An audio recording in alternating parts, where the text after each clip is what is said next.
بسم اللہ الرحمن الرحیم۔ حضرت آدم علیہ والسلام کو جب خداوند عالم نے خلق کیا تو اس زمانے میں کوئی اور مخلوق تھی یا نہیں تھی، اس حوالے سے اختلاف ہے۔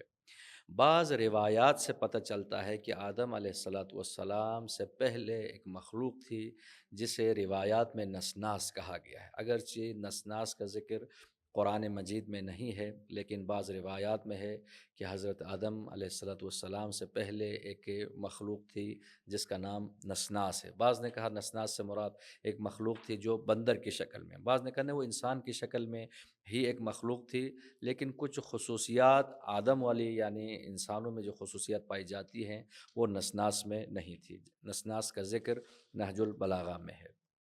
تو اسی لیے اب دیکھیں، ایک سوال یہ ہے کہ آج جتنے انسان جو دنیا میں بستے ہیں، کیا یہ سب کے سب نسل آدم ہیں؟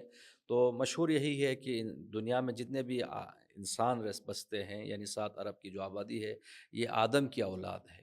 لیکن بعض کا نظریہ یہ ہے کہ نہیں، کہ ضروری نہیں ہے کہ آدم کی اولاد ہو سب کے سب۔ مثلا آپ دیکھیں، ابھی امیزون کے جنگل میں کوئی 40,000 کے قریب وہاں پر جنگلی قبائل آباد ہیں۔ تو اب کولمبس نے جس وقت امریکہ دریافت کیا تو وہاں پر بھی ایک مخلوق سے، یعنی ریڈ انڈین جو افراد تھے، ان سے ان کی ملاقات ہوئی۔ تو یہ لوگ وہاں کب سے گئے؟ تو بعض کہتے ہیں ممکن ہے کہ یہ افراد جو ہیں جو مثلا امیزون کے جنگل میں ہو، یہ نسناس کی نسل سے ہو یا آدم کی نسل سے نہ ہو۔ تو اگرچہ مشہور یہ ہے کہ نسناس مخلوق ختم ہو گئی، کہ ابھی صرف دنیا میں جتنے بھی انسان ہیں وہ آدم کی اولاد ہے۔ تو قرآن مجید میں نسناس کا ذکر نہیں ہے، لیکن روایات میں ہے، نسناس کا ذکر ہے۔ لیکن اس حوالے سے اختلاف ہے، کیا نسناس سے مراد انسان کی طرح کوئی مخلوق تھی یا وہ بندر کی طرح کوئی مخلوق تھی؟ اگرچہ بعض لوگ اس سے ڈاروین کا جو نظریہ تصور ہے وہ بھی ثابت کرنے کی کوشش کرتے ہیں۔